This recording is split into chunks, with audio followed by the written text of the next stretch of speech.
to Seattle Public Library's first virtual author program. I'm Stesha Brandon, the Literature and Humanities Program Manager at the Seattle Public Library.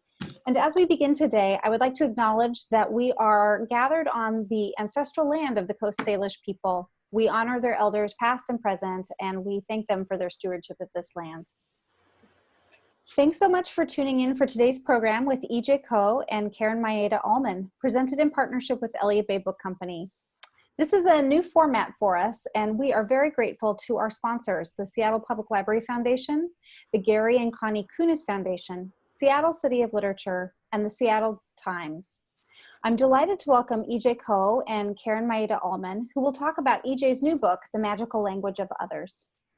E.J. Koh is an amazing local writer whose work has appeared in a number of places, including Academy of American Poets, Boston Review, Los Angeles Review of Books, PEN America, Slate, and World Literature Today. She's the recipient of Prairie Schooner's Virginia Faulkner Award for Excellence in Writing, and her book, A Lesser Love, won the Pleiades Prize for Poetry in 2017. She'll talk today with Karen Maeda Allman. Karen is the author events co-coordinator at Elliott Bay Book Company. A former nurse and punk rocker, she's served on a number of jury and award panels, including the Washington State Book Awards, the DSC Prize, and the 2018 National Book Award for Translated Literature. Karen was also recognized in 2017 by Seattle Arts and Lectures for being a Prouda Literary Champion. Karen will talk with E.J. today about her new memoir, The Magical Language of Others. It's available as an ebook through the library's website, or you can order it for delivery or curbside pickup through elliottbaybook.com. Welcome, E.J. and Karen. Hello. Hi. It's wonderful to be here, and I'm so honored to be part of this program. I think E.J.'s going to start with a short reading from The Magical Language of Others, which came out earlier this year, thank goodness, pre-pandemic, and it was received with a lot of excitement all over our community and our wider community. So, so thanks for starting us out today. Thank you, Stesha, for that introduction, and thanks, Karen, for being here. I mean, you're sort of this local legend, so I'm really excited to finally meet you and also be in conversation. So I'm going to read just this short passage. It's at the end of the chapter about my grandmother, Kumiko, my paternal grandmother. Yeah, I think that's all I have to say. Despite her longing, Kumiko chose to rest in California. Her grave was cleared of weeds, cooled by the workers she had greeted herself the previous year. Maybe she wanted to be close to her family, buried in the country chosen by her children. As I learned Japanese, roamed through Ueno and the elevator of that ryokan, I learned to isolate myself through language, from English to Korean to Japanese. It was so effective, it was frightening, as if I could guard against others like a spy.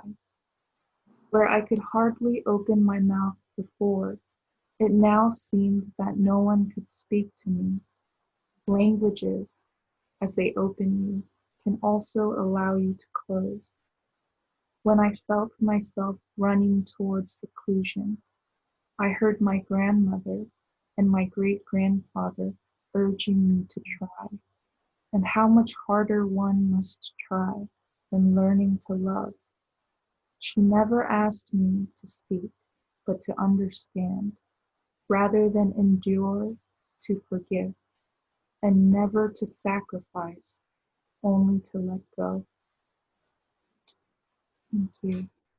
This is such a beautiful book, and reading it, I was kind of drawn to something that Dong-Mi Choi, one of our local international legendary Korean American poets, wrote about your book. She wrote that something about the language of mothers as the language of survivors. And in this case, through your mother and your grandmother, you have three languages that you immersed yourself and learned. And it's just brought me to so much of a deeper understanding. I'm sure you as well, to the situation into which you're born and you're living. Right. It's so interesting because, when I was born, those languages are sort of circulating inside the household. But each of those languages, the way I interact with them or go near them, I'm given a different sort of response or consequence. And so from very young age, I was given this relationship to each of these languages. So for example, I was encouraged to speak in English at home, Mm-hmm. but English was the one that kept me apart from my family. It kept the greatest distance, but it was the language of also trying to make it here in the States. And so that was the consequence of using English. When I used Korean, it felt like maybe I was the one that was the outsider. And if I used Japanese, I would also get a different reaction from my grandmother and my mother. Both of them really didn't want me to take that on. And so with these different sort of complex relationships to each of these languages, I think it also gave me a sense that they're not just languages or paths of communicating. These languages hold the histories of each of these countries, and it comes with it all together.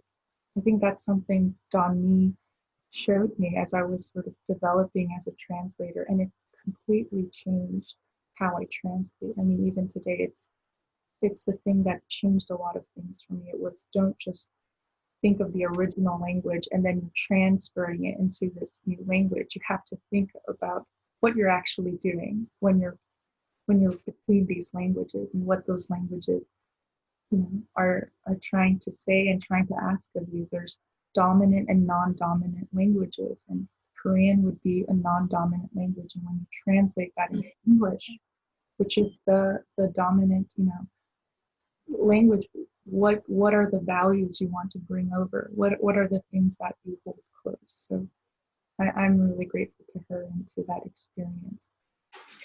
And you had to really, it was effort on your part to really engage with all those languages. And I think as a result, we get a very different picture of Korean, Japanese interrelationships, complexities. My own mother was from Japan, probably about the same age as your grandmother. And so there's a lot that I've had to learn about Korean and Japanese history. It's not pretty. But it was interesting to read in your book that your generation regards that history probably really differently. And so I was wondering if you could talk about that a little bit. Right. That's a really interesting thing to consider. It's so tough to talk about because of, and I've mentioned this before, it's Han. It's that Korean sort of national pain, anguish, that generation of feeling feeling this sort of intense trauma, and it's generational, right? And so when we try to talk about the Korea-Japan relationship and where we're headed, we're same way we talk about those two languages, we're talking about every sort of prior generation. So it seems like, oh, we can just talk about this and it's a thing we can bridge and work out. But what you're doing is you're holding the weight, right? Holding lives, holding the weight, holding the, every little thing, even the, but I found that my family is in an interesting circumstance because for my father's side of the family, and we're from Jeju-do, which is an island off the coast of Korea. And at the time, Jeju-do was really, it had its own sort of way of speaking, its own culture, and there was quite an important history of it being matriarchal. So it's very, very different from what we would consider as mainland South Korea and what that was happening over there. And so Jeju-do is an interesting place because there was difficulty coming from all sides. It was from, U.S., from South Korean police coming in, backed by the U.S. by what was happening with Japan, and then escape. A lot of, Min Jin Lee is another wonderful Korean American author. She talks about it in Pachinko. But a large population of the Zainichi, which are sort of Korean Japanese, also came from Jeju-do. And so it's a place, it's this sort of triangulation, and I hate to use words like that because it's so much more than what these words can encapsulate, right? But it helps to kind of think of the positioning or the locale, that this isn't a place where we can talk about how the Japanese history and the Korean history, how they intersect. And I think I wasn't looking exactly for some sort of resolution, but a way to surface, right? To resurface those broken things and events like the Jeju Island massacre, and also what it was like way before that, the Kanto earthquake, the Great Kanto earthquake. It was devastating. It devastated Japan at the time, and it was so sad for so many people. And then it was followed by this massacre of the Zainichi, or Korean people who were staying there.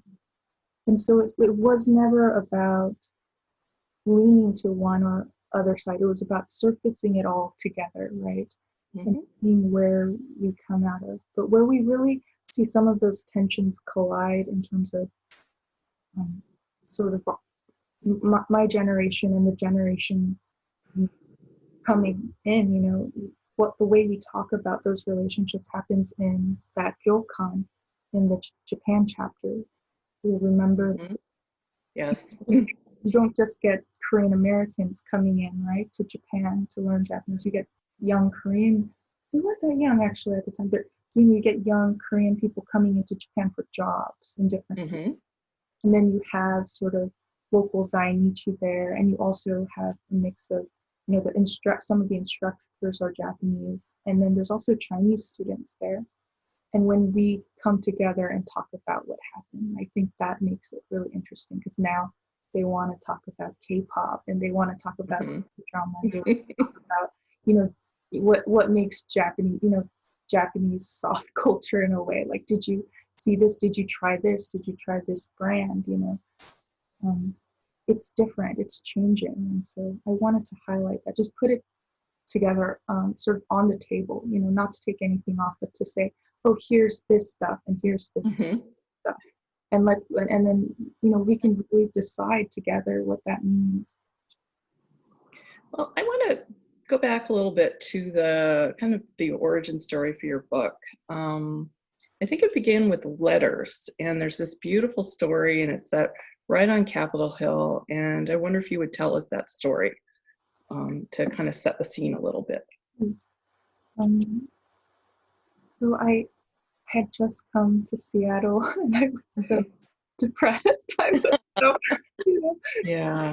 dropped off into Seattle, maybe it was 7 years ago.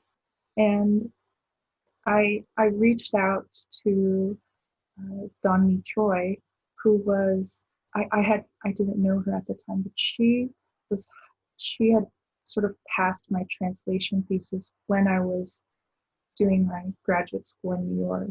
And so I knew of her, but I never met her. I never had any. Came to Seattle, and I found these letters. I found my mom's 49 letters. And I thought, by then I was a poet and a translator, and I still had no idea what to do.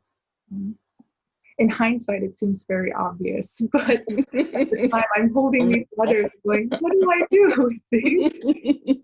I was so scared to approach them. And so I emailed Dawn-Mi, and at the time, sort of on the transcripts and the letters I got from her, it always said Dawn, it didn't say Dawn-Mi Choi.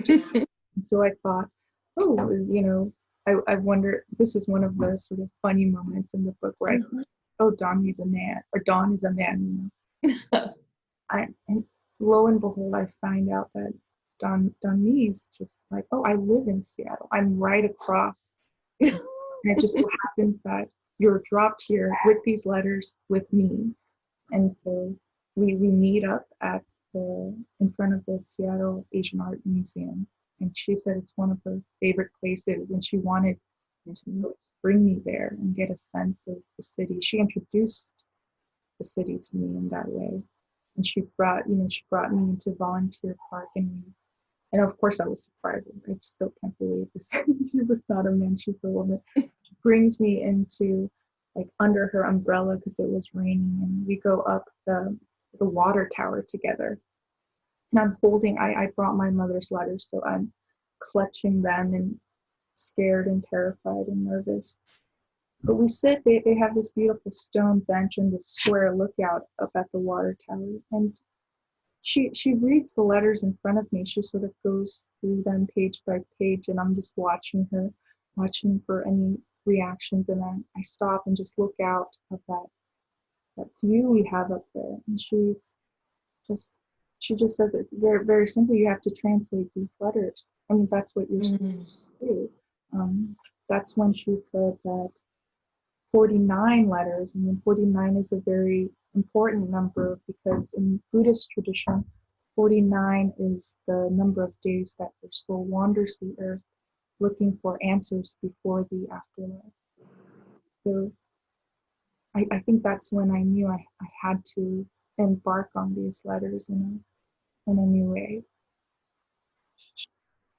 It's really beautiful, and I really admire the way that you have reconstructed some things in your life in a way that so reflects our history. I think it's sometimes harder for some people to understand how much history shapes us, whether we know about it or not. And books like yours really help us understand that.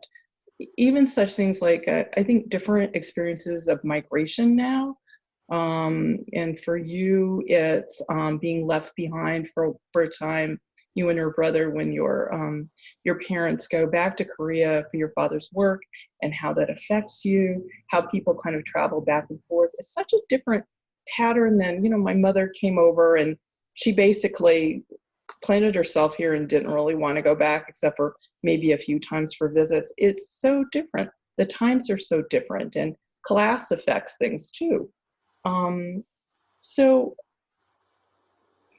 I'm not sure where I'm going with that as a question, but as I know that you are someone who has read a lot of the literatures of Korean and Korean American writers, how does your experience, how is it different than maybe some of the things that you've read, or maybe similar to some things that you've read?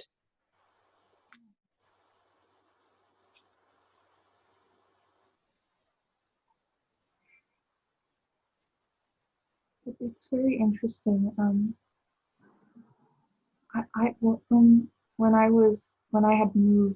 my parents moved me in with my brother in this little house in Davis, and then they left, and I didn't reunite with them for about 9 years or so. I think at the time, while I was pretending to go to school or prematurely driving and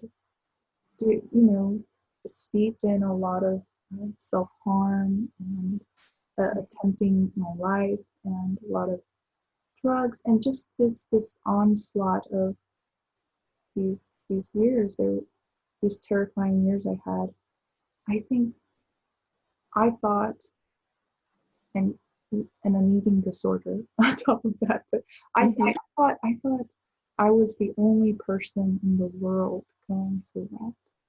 And I think when you're, for me, when I was that young, and I encountered sort of this racist bullying at that school, which I ended up not putting in the book, but it was really hard to describe or to say to someone else or of anyone of authority what that was. I didn't have the word racism. I didn't have the history. Maybe some of that fuels the way I am now, right? I'm just constantly reading and researching and finding ways to say and describe things. It might have fueled that. But I remember then I didn't have a way to say any of these things. And for me, if I didn't have a way to say it, then no one knew. It was just me in this sort of dark vortex. Mm-hmm. And it wasn't until I sort of went on this tour, right with that good timing, and I was really lucky to have that timing before the pandemic. But when I sort of traveled the country, and it's so, and I knew this before, but this time I'm really meeting other, young students who are in this situation right now. And Mm-hmm. so common. And I met so many teachers who say, I know my kids, I know my students are in this predicament right now. And I also know I can't bring it up with them because it puts them in a trouble, it gives them more trouble for me to bring that up and say, your parents aren't here, you're here alone. Or even if, and it's not just one way, right? The way that family works with globalization and with the economy Mm-hmm. we're talking about, it's sometimes what's really common is for parents to send their kids over, and their kids are with sort of a stay-at-home parent, and not stay-at-home. I guess it's, yeah, they're with another family. It's sort of, they're doing a family stay, and they're exposed and vulnerable to so much abuse and to going through experiences that they don't get to tell anyone and ask for help. So I don't know, it was remarkable that to see how common it is, how it's everywhere, how I wish we could talk more about how to work with these students and kids, and how to give that language, how to say, this has been happening for a while, and just take another look at it, I think. Yeah. From your vantage point now, what do you think might have made a difference for you? Or maybe there was something that made a difference for you back then?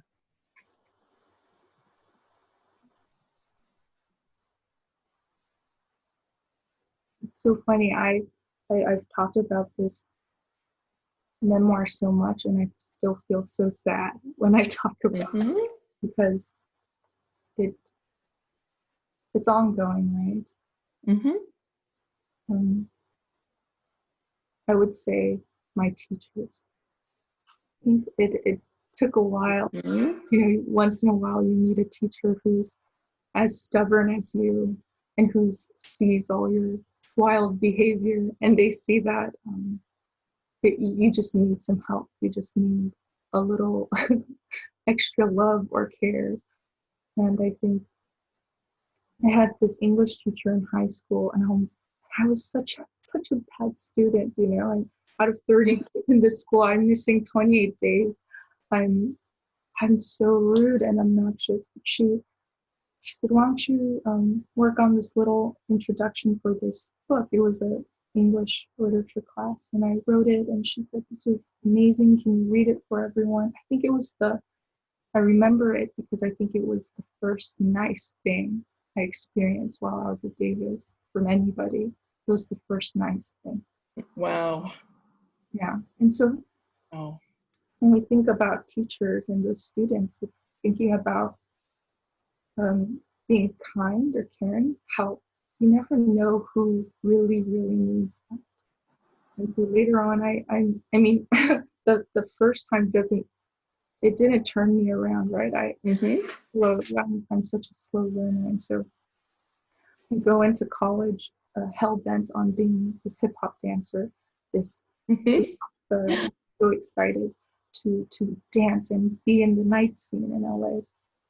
But it really was, my first poetry teacher to say, I think you can really write poems, and told him to go away. But I came back with 40 poems. That's such a great story. Yeah. It's like that teacher saw you, saw your potential, saw the artistry that you were producing. Right. It's just remarkable. It completely changed my life, and I still keep in touch with my undergraduate advisor, because that teacher introduced me to her. She's Susan Davis at UCI, but she's retired now. But she really, she took me under her wing, and I still send her things, little letters, little photos. Maybe I'm too obsessive. I don't want to let her go. He's like, I know you're doing well now. It's okay. But yeah, just I think just a little bit more care, and it also helps to be amongst students as I was getting older and changing schools, to be around more diverse locations and where that was more encouraged, right? So it's just one less thing that I had to worry about, was being strange. So. Yeah, I can really relate to that one. Yeah. So you're a poet, prose writer, translator, also a screenwriter, but for you it all began with poetry. And I think that you have your first book is coming out in a new edition. It's called A Lesser Love, and that could you talk about this new edition? I know it was published by a small press, and then that you won a prize, but now you have a new edition coming out. Are there new poems, or what's happening with this new book? I feel really grateful for it. It's basically a reissue. It's the second edition, and we got sort of new artwork for the cover, and I got to sort of take a pen to the original book and make little changes, edits. Some of the poems have really large changes because the line breaks, I had forced them before because they didn't fit the page. Turning those poems to give them sort of landscape views, to let the line be long. I mean, little things like that, and these tweaks that changed the meaning. Like there was a as, and I changed it to a for, or FOR, and so these tiny tweaks to change the meaning and to walk away from it saying, oh wow, much of the original is there, but the second edition does have changes. It does have sort of another touch on it. And Pleiades Press awarded that prize back when, and it's distributed by Louisiana State University. But it's so nice that they, I don't know, I just feel like they really, you know what it was? It was Rick. It started with Rick Elliott Bay Book Company. Rick was just looking at me like, there's no more copies of your poetry book out. Maybe you should talk to them because we're out. Uh-huh. Oh my gosh, maybe I should say something. And at about the same time, the press said, yeah, we realize we're out, and maybe this is a good time to do another issue of this poetry book, because at the end of the memoir is really when I pick up poetry and I start writing the poems for the poetry book. And as strange as it sounds, it feels like the poetry book is the sequel to the memoir. It's all poems. And so the voice in the poetry book is going to be a little older. It's going to approach subjects that I excluded from the memoir, things like what falling in love was like, and trying to date, and a whole mess of other relationship issues there, and what it was like when I first came to Seattle, and being daring. I think there's a lot of daring. I can translate a Beyonce song, a Beyonce Single Ladies lyrics into sort of another version of itself. And so, the poetry book has those moments where I get to be more playful and wade in the waters. Well, I think that's about all the time we have, unfortunately. But I want to, before we end, I would like to encourage people to check out your website, check out your awesome Twitter and Instagram feeds. There's a lot of links to EJ's poetry on her website. That's a great place to start if you're curious. Definitely get copies of both of her books. And now I think you're going to finish with one of your poems is this from A Lesser Love, or a different poem, or? A different collection, or? From A Lesser Love, and it's the poem that started the memoir. It's Ah, very, it's the same first lines of the memoir. It's called A Father in His Old Age. There is a Korean belief that you are born the parent of the one you hurt most. Watching my father use chopsticks to slit chicken katsu, he confesses that I may be the reincarnation of his own father. We finish our waters in silence and walk home, chatting about who to blame for where we are. He says, the present is the revenge of the past. Revenge goes too far, I argue, and in our unhappiness, we both want to know we cannot pay enough. Pain becomes meaning. After this life, I fear I'll never meet him again. Thank you, Karen. thank you. It's been delightful. Can't wait to see you in the store again when we open up, and at the library. Yeah, it'll be nice to see you. Thank you so much. That was such a wonderful conversation, and I think a great introduction to your work, EJ. And people should definitely get both books, the book of poetry, and also the new memoir, The Magical Language of Others. And if you're interested in reading that, the book is available as an ebook at the library's website, or you can order both books, A Lesser Love or Magical Language of Others, for delivery or curbside pickup through ElliottBayBook.com. Thanks again to our sponsors, the Seattle Public Library Foundation, the Gary and Connie Kunis Foundation, Seattle City of Literature, and the Seattle Times. Thanks so much to everybody for watching, and we'll see you next time.